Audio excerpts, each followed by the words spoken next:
This video is brought to you by patreon.com/worsttake. Get access to exclusive live streams and Discord servers, on-screen shoutouts, and early access to some videos when you join now. Help make sure that we can continue to make content like this by supporting the Patreon. Links are in the description down below.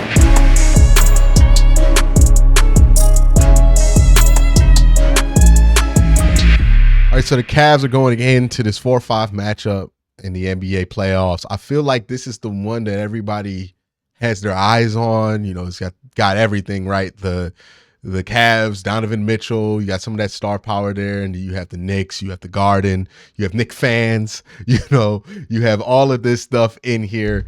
And to talk about it, I'm bringing in Kyle from Knicks Wall. You can follow him on Twitter. We don't have the video of him today, but I will have their logo up. Kyle, man, how are you feeling about this series? Well, first, thanks for having me, of course. And this series in general, sort of like you were introing it, about a month and a half ago when we started moving up, we were bouncing around 5, kind of 6 and 7. And when it started to look likely that the Cavs would lock into 4, and if we can get 5, that would be, the first round series. I got very, very excited just as an NBA fan. That's a very exciting, people love to say like, oh, we don't care about the storylines, whatever. A lot of times, yeah, it's forced, it's made up, but sometimes it just happens to work out the right way. And this year, I thought it happened the right way. The Knicks didn't make the trade. A lot of fans wanted it. A lot of fans didn't. I wanted them to make a trade. I wanted them to do it, but it is what it is. They didn't do it. We get Jalen Brunson, who, was whooping Donovan Mitchell last year in the playoffs. And it's like you get those two in a rematch. You have the Donovan Mitchell storyline in general with the Knicks. You have the 4-5 seeding in general. I just thought it's the best first round matchup. It might be one of the best series of the entire playoffs. I don't want to get too far ahead of ourselves here, but they're very evenly matched. They're very talented, both sides in different ways, but young and up and coming teams. And, just built a little bit differently. And, I'm very excited just in general, of course, just to be back as a Knicks fan in the playoffs. But, as an NBA fan in general, I mean, how could you not want something like this in the first round? Everybody complains about these matchups in the first round. Sometimes they're a snooze fest. And then you get something like this right off the bat is fantastic.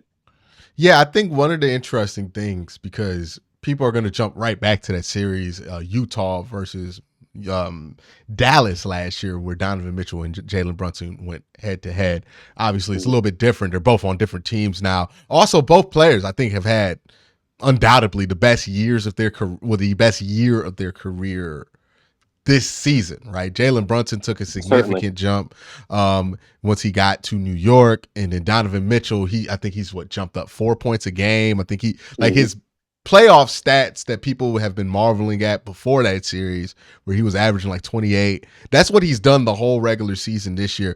Both of these players come into this series being an upgrade on what they were the year before.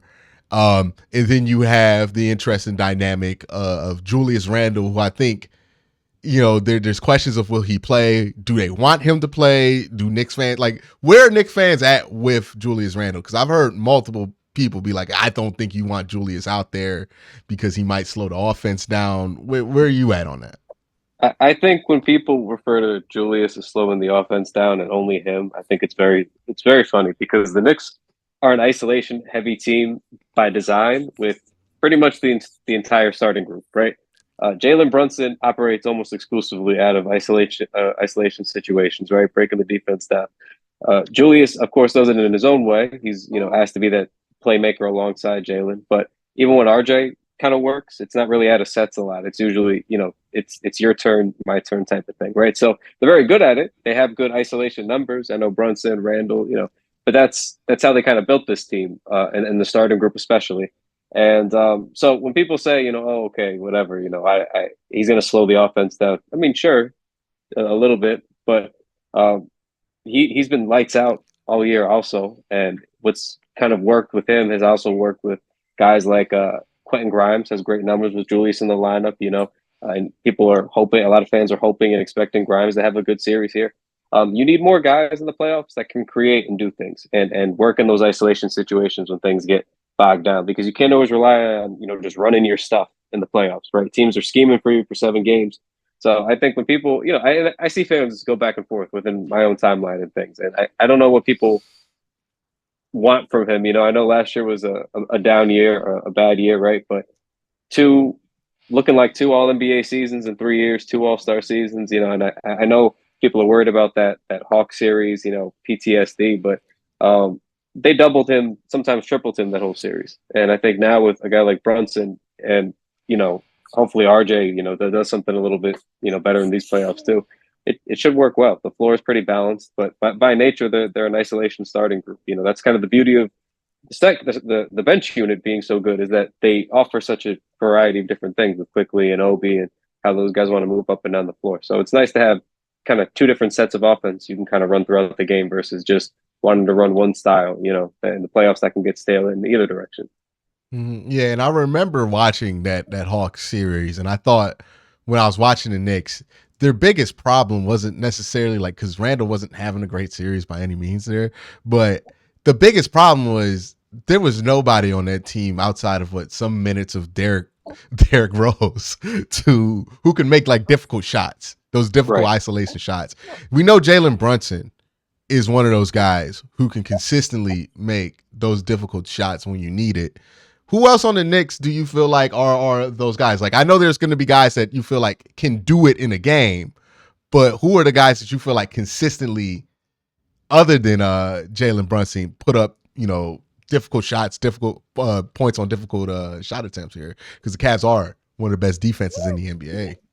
Yeah, so Julius is going to be hit or miss. Julius is going to have those games where he is a maddening player, so sometimes he's going to look brilliant. He's going to be lights out in this series, I'm guessing, and then other games, if he's missing, it's going to be ugly. But that's how it goes. I think consistently, though, I think Quickly is not somebody that I think Knicks fans have overrated, really. I think he's been what you would ask for in a sixth man, which is somebody who produces really, really well off the bench and then somebody who, when asked to start, when he needs to start, because a guy is out like Jalen Brunson, right, and an All NBA potentially point guard like Jalen Brunson, he's come in and hasn't missed a beat. He's been even better when he started games. So I think when we're talking about somebody who's going to consistently make buckets for themselves, even for somebody else, I think Quickly's that guy, and he's kind of shown that all year and against good big opponents, Miami, Boston, the Cavs. He fried a couple of times, so I think really, Quickly, I'm looking at him to have a big series here. He's going to have an important role. The Cavs don't have a good bench, and he's going to have to play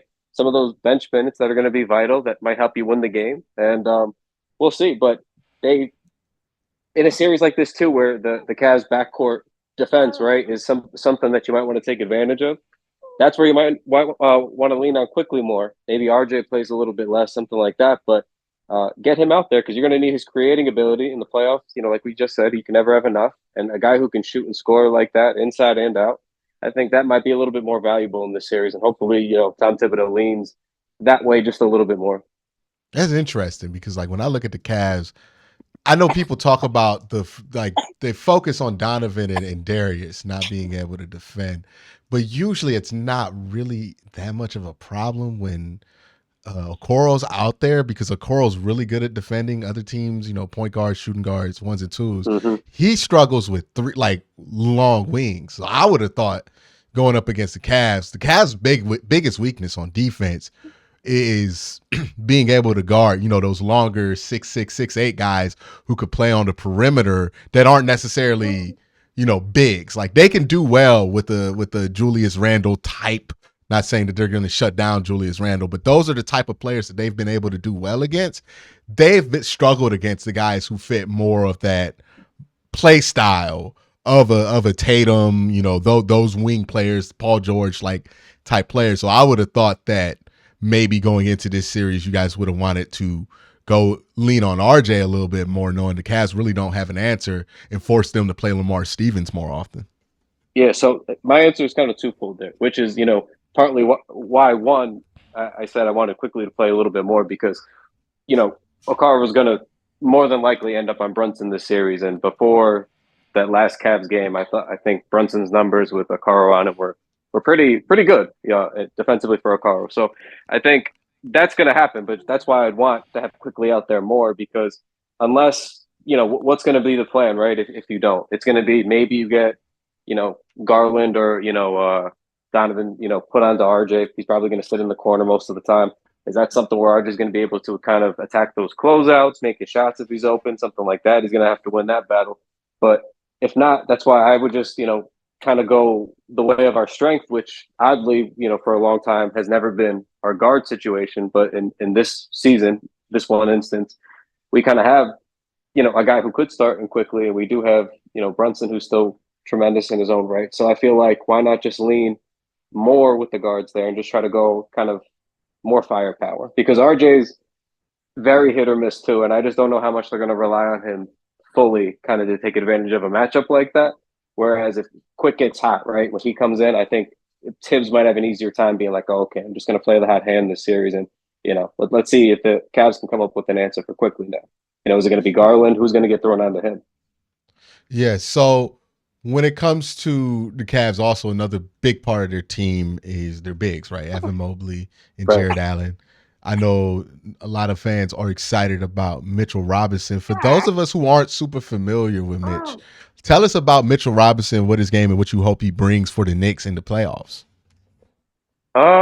Mitch is interesting because we really missed his presence in that Hawk series. Clint Mm-hmm. Capella just dominated us, killed us, and that's a series where Mitch is sort of a prototype player like Capella is, and it would have been nice to see kind of where he measured up, but he missed the series. It is what it is. But now we have him back, and I think this is an even better, even bigger test because Jared Allen is tremendous, right? Great player, and then you have Evan Mobley, who's been, I mean, so good so early in his career defensively, and then the things he could even do offensively. So it's going to be tough, kind of depending which way the Cavs want to go about this. Who they're, they might put Mobley on Julius to start, and then how is Mitch going to contend with Jared Allen because we know Mitchell Robinson is one of the NBA's, if not, I think he's been top two all year with offensive rebounding. He's a menace there, high energy guy, high work rate, and then blocking shots, he's good for a couple of games, and he does extend out to the perimeter with how he defends. He moves well. So I'm just interested to see kind of where he wins that battle. If he can win that battle with Jared Allen, it's going to be very, very tough. He's never had to battle an entire playoff series before.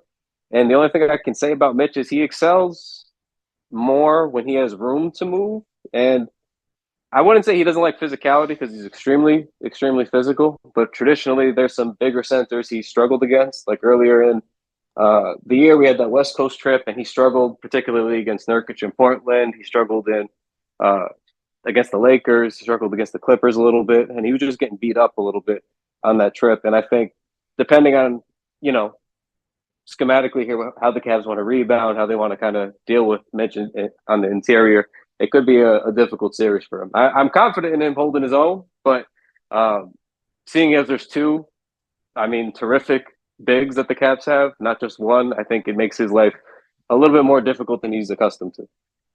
Hmm. Okay, so we all know that, like, when we're talking Knicks Cavs, we're going to be talking about Donovan Mitchell, Jalen Brunson. Who outside of that dynamic for the Cavaliers, you as a Knicks fan are like, okay, we know Donovan's probably going to get his, he's probably going to get 20, 30. We know that's going to happen, but we cannot let X player go off. Who's that player for you? Oof. I mean, it's going to be Garland or Mobley, and again for us, we have kind of had questions with perimeter defense this year because RJ's kind of come and gone. Grimes had his ups and downs, but he was typically a pretty good defender this season. So I'm confident more in Randall and Mitch figuring out that big situation. But for me, it's always guards. When you have two guards, you have to deal with sort of like to reverse argue my quickly point from earlier. When you got to deal with both Donovan Mitchell and Darius Garland, that sucks. Like you're going to be gassed that whole game. You're going to have to chase those guys around. Garland never stops moving. He's whipping the ball around, one-handed passes. So he's tough. He's a guy you have to deal with. Like you can't sit back, Like that's a guy who keeps you on your toes at all times because he throws these little one-handed passes off the dribble passes, the way he goes up for little floaters and things, the way he pulls up. So I feel like that's a guy you got to be really locked into for a whole series. And it's like, Donovan Mitchell's going to get his any year, but, historically, he always eats in the playoffs. So Darius is the guy you got to kind of like, all right, if Donovan gets his, we got to at least shut Darius down a little bit. And then, I feel Randall and Mitch can try to make life a little bit miserable for Mobley and for Jared Allen, but Garland's the guy I'm worried about how they guard him for 7 games. Yeah, one of the things that's interesting about the Cavs is like with Garland, since he moves around so much and he's so well at navigating the court, which is something he was awful at early in his career. It's amazing that Mm-hmm. that's something that he's good at. Um, he also allows the bigs to manipulate the floor, and they move so much. Like Jared Allen and Evan Mobley run a lot for two bigs, like to the point where when I'm watching other teams, I'll take it for granted.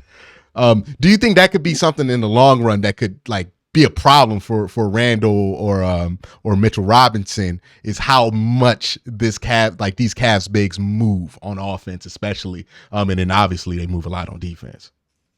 Yeah, no, look at and anytime we're talking about moving your opponent's bigs around, it's always a hairy question, especially when you got guys who are as good as those two are. So, yeah, I mean, like I said, anything's concerning for me for these Knicks right now because they have not gotten through a playoff series in a super competitive way. The Atlanta series started that way, and then the wheels kind of fell off. And then uh, for me, I need to see anything over a consistent stretch. So for me, everything's going to be a concern, I guess, until I see otherwise. But yeah, I mean, you got to hope that guys like Mitch are ready to run. I mean, that's sort of one of the things that fans like about Mitch is that he can get up and down the court. That when he put on weight, for example, to begin last season, we didn't like how slow he was. He was plodding around. We're like, this isn't the guy that we're used to seeing get up and down the floor. So he's been in tremendous shape all year. He's been running the floor like that all year. So he's more than capable of it. Is he going to win that battle over the course of a series? I don't know, but I would say he's much more better suited to run than is like a Randall. And the other thing I could say is at least we know that the bench unit will be.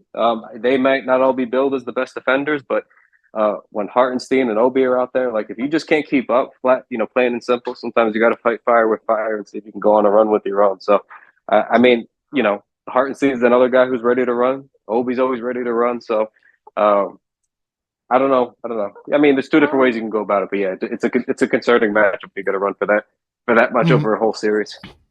All right, and what do you feel like if you're on the flip side of that conversation, the New York Knicks, and you feel like, hey, this series is gonna be close, but if this goes right, then we got him. Like if you even like, because there are things that happen in like a game where you lose, but let's say it's Emmanuel quickly puts up 30 in a loss, and you just had a bad shooting night from some other players. Is that something where you're like, okay, if he's playing well, then this series is going to be ours because we feel like that's going to be what puts it over the top? What's that for you? So for me, I've kind of gone down this list a couple different times, and it's usually RJ. RJ's got to figure his shit out, and I know this is a big time of year to ask someone to figure their shit out.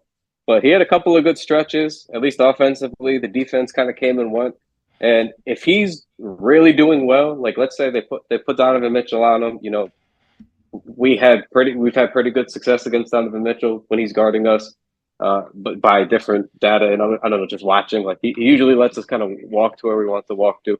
So if RJ is aggressive and Donovan Mitchell is playing that way, I think that's going to be the key. You got to he's going to look to score. He's going to want to score a lot. It's a series against the Knicks.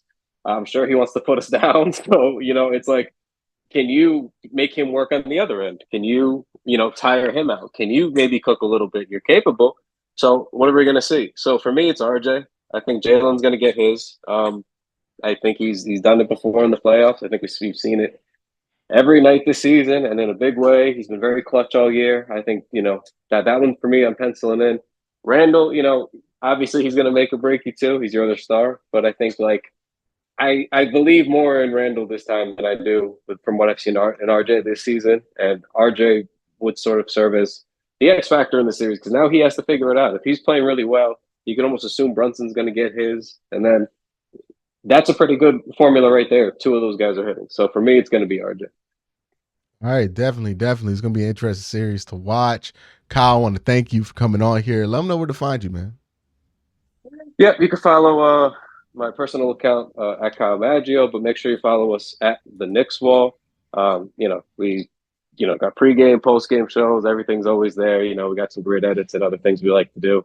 And check out our show every Monday, TKW Weekly. We just go over everything Knicks from the last week. Yeah, that's about it. So check us out there. All right. Thank you for coming on. That's the preview of this series. Everybody else, y'all have a great day. Have a good night.